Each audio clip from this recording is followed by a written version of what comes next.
Hello friends, good morning. हमारे कृषि योद्धाओं, एग्रीकल्चर के महान व्यक्तित्व, धारक व्यक्ति जो टीजीटी पीजीटी एग्रीकल्चर सुपरवाइज़र की परीक्षा देने के लिए तैयारी कर रहे हैं, उनके लिए ये टॉपिक बहुत ही महत्वपूर्ण साबित होगा। आम के बारे में इससे आम के बारे में जो भी क्वेश्चन आएंगे इससे हट करके नहीं आ सकते। तो इस वीडियो को बार बार रिपीट कर करके और पूरा देखने से आपको ये सब याद हो जाएगा। तो इस क्रम में अब आगे बढ़ते हैं। आज आम की फसल के बारे में बताया जाएगा। आम की फसल में क्या क्या होगा, इससे पहले आप ये जान लें कि इसको लाइक और शेयर अवश्य करें, क्योंकि आपके लाइक और शेयर ही हमें वीडियो बनाने के लिए प्रेरित करते हैं, और बिना इसके फिर वीडियो नहीं बन पाते हैं, बहुत मेहनत पड़ती है। तो आप लोग इसको लाइक और शेयर अवश्य कीजिए और पूरा वीडियो देखिए और कमेंट भी कीजिए कि नेक्स्ट वीडियो जब बनाए तो उसमें हम क्या क्या सावधानियां रखें, कौन कौन से टॉपिक और जोड़े जाएं, आप लोग उसमें कह सकते हैं।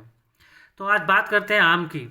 तो ये आम का जो है, देखो ये आम का चित्र बना हुआ है, ये आम बना है, ये आम की गुठली है। तो आम, ये बाहर इसका छिलका होता है। तो आम का खाया जाने वाला भाग ये बीच का भाग है। इसका मतलब ये होता है कि ये मीजोकार्प, एक एंडोकार्प होती है, मीजोकार्प होती है, एपीकार्प होती है। तो खाने वाला भाग क्या होगा, ये मीजोकार्प कहलाती है। इसमें लीफ अगर देखा जाए तो लीफ बिल्कुल सिंपल लीफ है।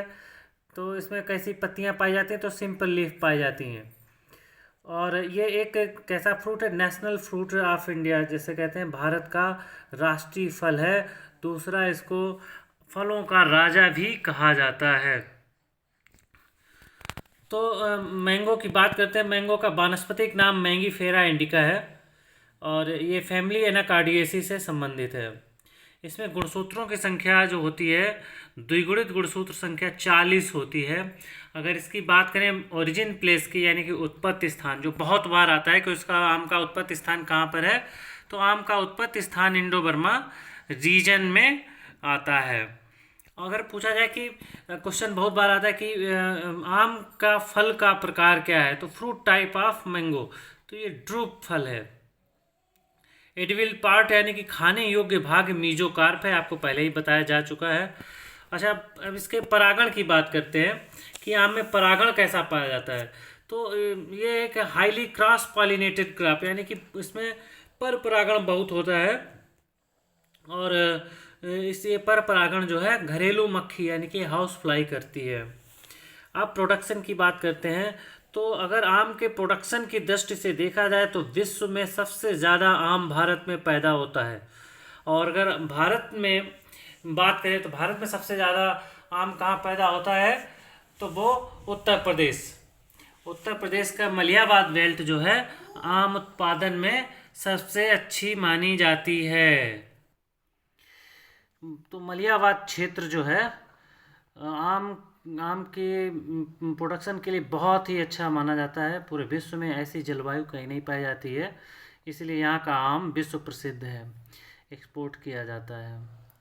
अगर कहा जाए कि आम जो है किस विटामिन का प्रचुरतम स्रोत माना जाता है, तो आम में विटामिन ए सबसे ज़्यादा पाई जाती है। इससे ज़्यादा विटामिन कहीं नहीं पाई जाती है, 4800 इंटरनेशनल यूनिट होती है। लेकिन ध्यान देने वाली बात यह है कि यहाँ पर कंफ्यूज हो जाएंगे अभ्यर्थी जब दिया होगा कि आम और पका आम। ये हमेशा याद रख, कच्चे आम में विटामिन ए नहीं पाई जाती है, पके आम में ही 4800 इंटरनेशनल यूनिट पाई जाती है। कभी कभी ये क्वेश्चन आ जाता है कि ऑप्शन में दिया होता है कि निम्नलिखित में से किस फल में विटामिन ए सबसे ज़्यादा पाई जाती है, तो उसमें लिखा होता है आम, और पका पपीता, और आंवला, खुबानी। तो ऐसे 4 ऑप्शन दे दिए, तो उसमें से आप कंफ्यूज हो जाएंगे। आपको तो याद है कि आम में विटामिन ए सबसे ज़्यादा होती है, लेकिन जो पेपर बनाने वाले ने ये कंफ्यूज कर रखा है कि एक जगह आम लिखा है, दूसरा पका पपीता लिखा है। तो पपीता वहाँ पर सबसे ज़्यादा, पपीते में 2020 यानी कि 2020 इंटरनेशनल यूनिट पाए जाते हैं। दूसरा नंबर पके हुए आम का है। कच्चा आम विटामिन सी का अच्छा स्रोत होता है, ना कि विटामिन ए का। तो याद रखें, पका हुआ आम ही विटामिन ए का अच्छा स्रोत माना जाता है। अब देखिए, बात करते हैं कि देखा होगा कि कुछ दशहरी के पौधे बहुत छोटे से बनाए जाते हैं, यानी कि ड्वार्फ वैरायटी कर दी जाती है। तो वो किसके कारण होती है? एक रुमानी, एक सी की वैरायटी है रुमानी। उस रुमानी के रूट स्टॉक को जब दशहरी का रूट स्टॉक लगाया जाता है तो वो बौना हो जाता है। तो रुमानी का रूट स्टॉक प्रयोग करेंगे तो दशहरी कैसी हो जाएगी? बौनी हो जाएगी। अगर प्रमुख पेस्ट की बात करें, अगर इंसेक्ट और पेस्ट दोनों में से बात करें कि प्रमुख पेस्ट, देखिए मेजर डिजीज़ और मेजर पेस्ट में अगर बात की जाए तो मेजर पेस्ट मैंगो हापर को जाता है। मैंगो हापर, जिसका जूलॉजिकल नेम एमरिटोडस एंडकिंसोनी होता है। तो मेजर पेस्ट क्या होगा? Mango hopper. और major disease powdery mildew. Oidium mangiferae नामक फफूंदी द्वारा होने वाला ये रोग प्रमुख बीमारी के रूप में आ जाता है। कि आम की प्रमुख बीमारी कौन सी है? तो आम की प्रमुख बीमारी पाउडरी मिल्ड्यू है। और प्रमुख पेस्ट जो है वो कौन सा होगा? प्रमुख पेस्ट मैंगो हापर हो जाएगा। एक बहुत ही बार क्वेश्चन पूछा गया है कि इंटरनल फ्रूट निक्रोसिस, आम में इंटरनल फ्रूट निक्रोसिस किसके कारण होती है? तो ये बोरान की कमी के कारण होती है, ये याद रखना। अच्छा, मैंगो के बारे में, आम के बारे में कुछ बताना है और कि आम कैसा फल है। ये भी बहुत बार क्वेश्चन आता है कि निम्नलिखित में से आम कैसा फल है। तो क्लाइमेट्रिक, नॉन क्लाइमेट्रिक करके फ्रूट आते हैं। तो आम एक क्लाइमेट्रिक फ्रूट है। क्लाइमेट्रिक का मतलब होता है कि ऐसे फल जो तुड़ाई के बाद भी पकाए जा सकते हैं या पक जाते हैं, उनको क्लाइमेट्रिक फ्रूट कहते हैं। और दूसरा, ये किस जलवायु का पौधा है या किस जलवायु का फल है? तो ये ट्रॉपिकल क्लाइमेट का फल है। इसमें फरवरी मार्च में इसमें क्या होता है? पुष्पन की क्रिया होती है। और मई जून जुलाई तक इसमें आराम से वो फलन प्राप्त होने लगती है। अब प्रोपेगेशन की बात करें, कमर्शियल प्रोपेगेटेड बाय बीनियर ग्राफ्टिंग, यानी कि बीनियर ग्राफ्टिंग इसकी कमर्शियल प्रोपेगेशन हो जाता है। एपिकोटाइल ग्राफ्टिंग के द्वारा भी होता है। तो मोस्ट इम्पॉर्टेंट है कि बीनियर ग्राफ्टिंग किस फसल में प्रयोग की जाती है? तो आम में प्रयोग की जाती है। अगर प्लांटिंग टाइम की बात करेंगे, पौधे कब लगाएंगे, तो पौधे लगाने का समय इसमें है जून जुलाई। लेकिन अगर बात की जाए कि अगर हम बाग लगाते हैं, बाग लगाते समय गड्ढे खोदने का उपयुक्त समय कौन सा होता है? मई महीना जो होता है गड्ढे खोदने का उपयुक्त समय होता है। क्योंकि मई और जून में तेज़ धूप पौधों में लग जाती है, गड्ढे में लग जाती है, तो उस गड्ढे में हानिकारक रोगाणु और कीड़े मर जाते हैं। प्लांटिंग डिस्टेंस, यानी कि पौधे से पौधे दूरी लगाने की हम दूरियां कैसे तय करते हैं? तो औसत बात की जाए, अगर औसत आता है तो औसत 10 × 10 मीटर का ही होता है। लेकिन दशहरी की बात करें तो 9 × 9 मीटर की दूरी पर लगाते हैं। आम्रपाली एक बौनी प्रजाति है आम की, इसको 2.5 × 2.5 मीटर की दूरी पर लगाते हैं। और यह एक ऐसी प्रजाति है जिसको हाई डेंसिटी प्लांटिंग के लिए प्रयुक्त किया जाता है। मोस्ट इम्पॉर्टेंट क्वेश्चन है, हाई डेंसिटी प्लांटिंग के लिए कौन सी आम की प्रजाति का प्रयोग करते हैं? आम्रपाली करते हैं। और इसके द्वारा 1 हेक्टेयर में कितने पौधे लगाए जा सकते हैं? 1600 पौधे 1 हेक्टेयर में लगाए जा सकते हैं आम्रपाली के 2.5 × 2.5 मीटर की दूरी पर। मोस्ट इम्पॉर्टेंट है, याद रखना।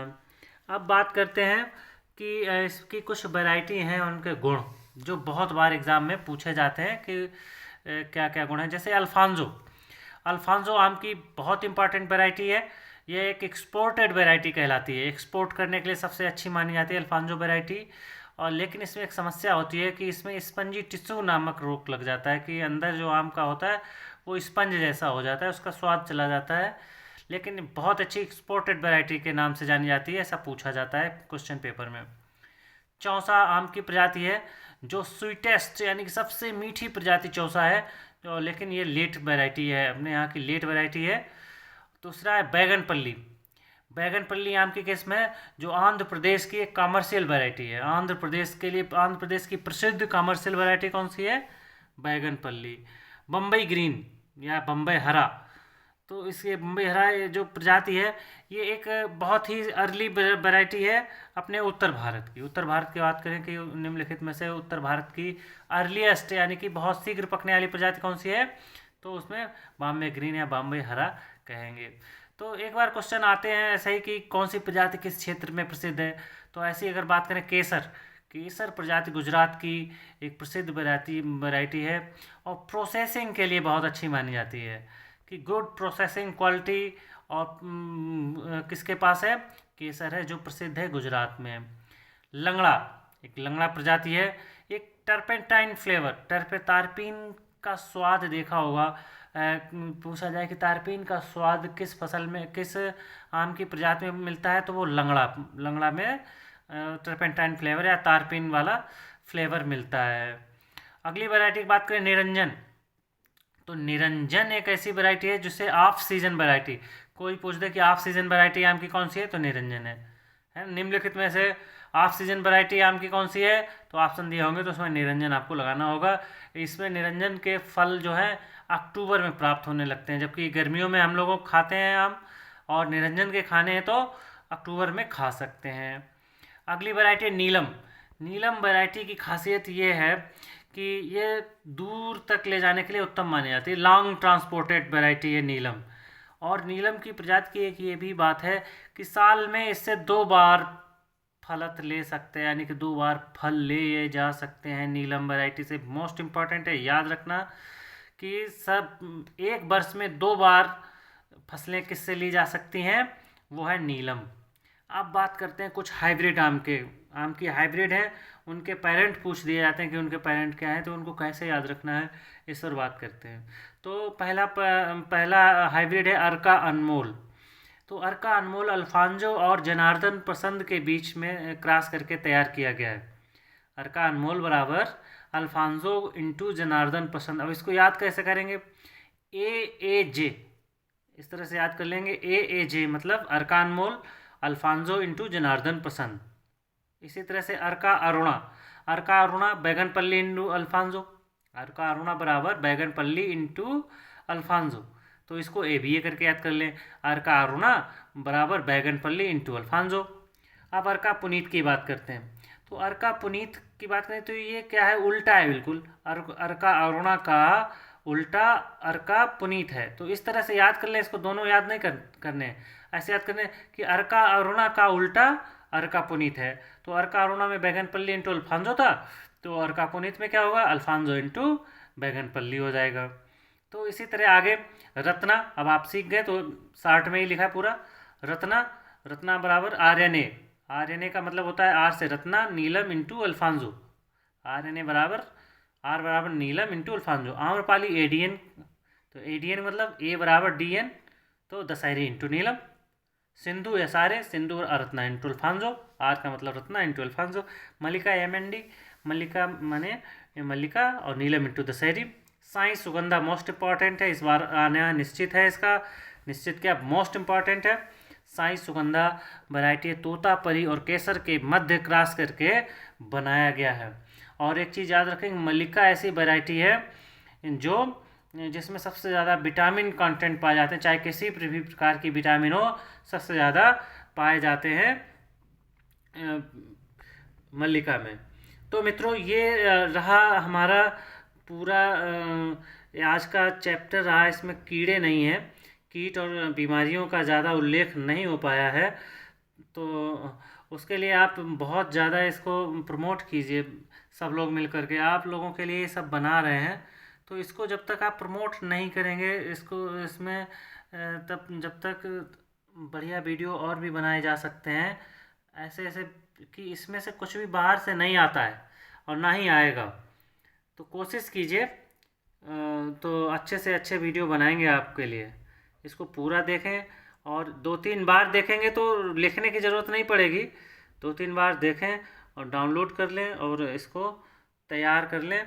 और आपकी आगामी परीक्षाओं के लिए हम बहुत बहुत शुभकामनाएं देते हैं। आप TGT PGT लेक्चरर बनिए, इंटर कॉलेज में PhD कीजिए, MSc में एडमिशन लेना, MSc के लिए बहुत अच्छी क्लास है। तो आपको धन्यवाद बहुत बहुत ज़्यादा। ठीक है।